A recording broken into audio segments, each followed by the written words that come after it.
Are you wearing a digital foot bracelet? You know what a foot bracelet is?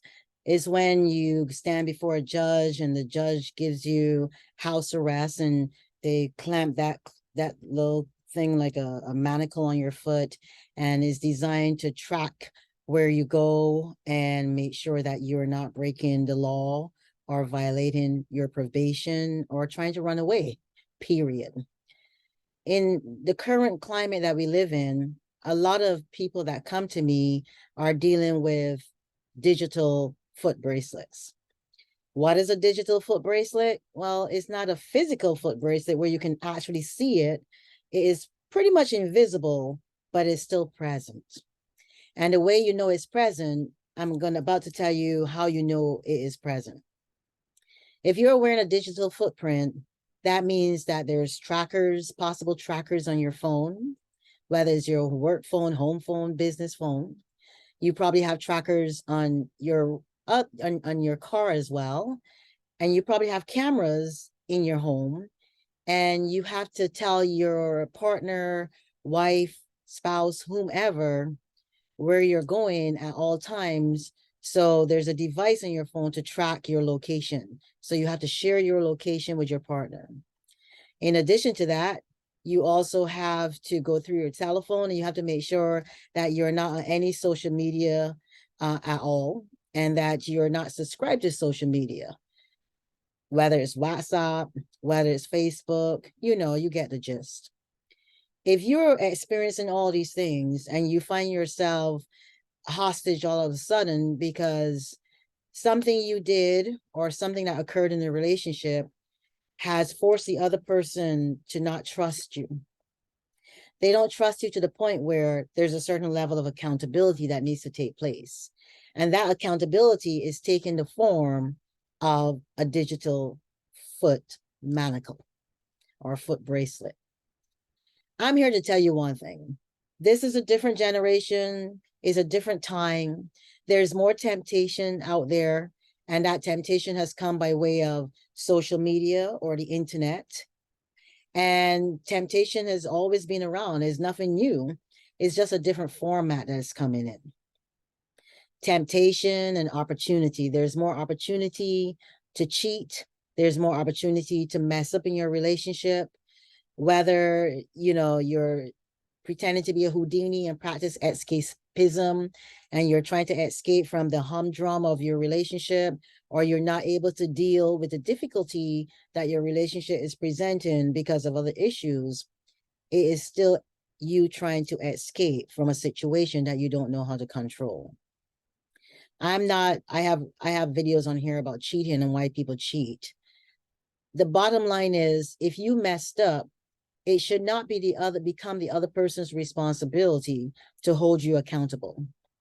The other person in the relationship should not be forced, and they should not force themselves to try to make you accountable so that you can show up in a better format.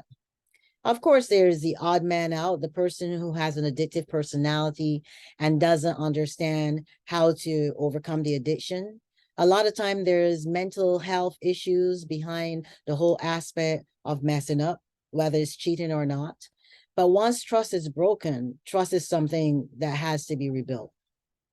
And many people, and I'll say it here, many people don't know how to trust again. Many people have difficulty learning how to trust despite evidence to the contrary, because they go into that moment where they're like, post-traumatic stress. They're like, these are all the signs, these are all the triggers, and you're dealing with all of that, trying to learn how to trust at the same time. Is it possible to trust again, to rebuild trust? 100%. It is possible to rebuild trust, but it takes two. It doesn't take one person working on trying to rebuild the trust. Both people have to be willing to forgive, forget, which is not a thing, right? You're never going to forget, but you need to learn how to forgive so you can move forward from the whole aspect of the trust that was broken. The thing I want to point out, though, about the digital footprint is that there's nothing you can do, literally nothing you can do to force someone to become trustworthy. Nothing. Doesn't matter how much cameras you put in the house, in the car. It doesn't matter how many trackers you put on their cell phones or whatever. You cannot force someone to be accountable or to show up in a way where they themselves are proud of showing up. It is an individualistic journey, is an individualistic process.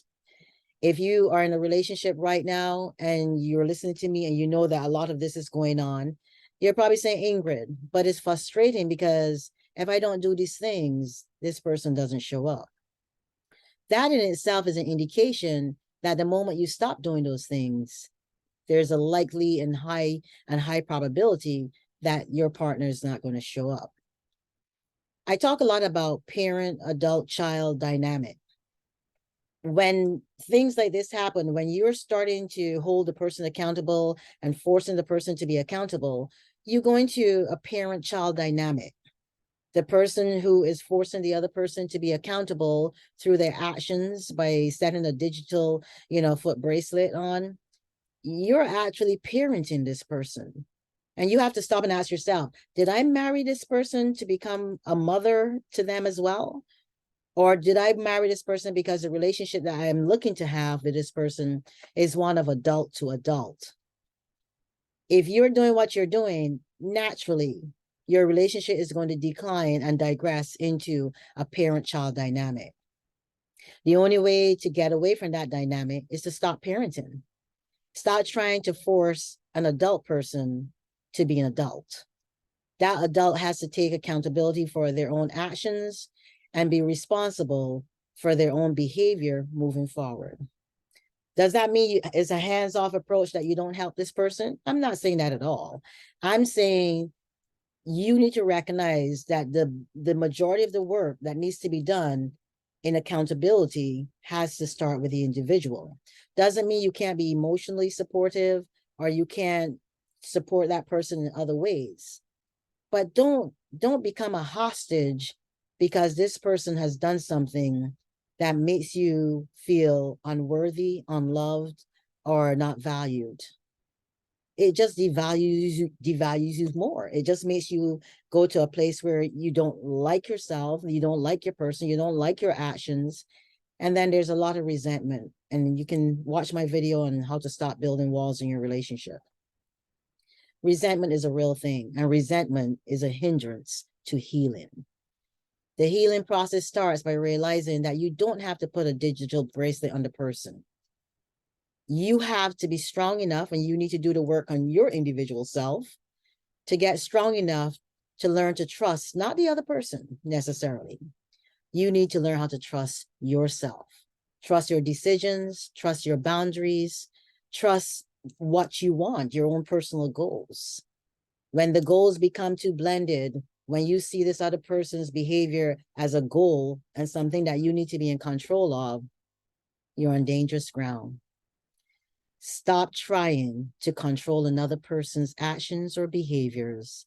The only person you can truly control is you. It's time for that digital bracelet to come off. If you decide to, I'm not going to tell you to take it off. And then you write me or email me and say, Ingrid, what the heck? I'm not taking responsibility. The only person I can take responsibility for is myself. But the digital bracelet is a result of the digital world we live in. The temptation and the opportunities are plenty. Character is lacking. Most people's character falls when there's too much. Have you ever gone into a store and you see 5 dresses? You can deal with 5 dresses. When I go to the store and I see a lot of dresses, I tend to get overwhelmed. I tend to feel a little bit like discombobulated, and it's not a pleasant experience for me.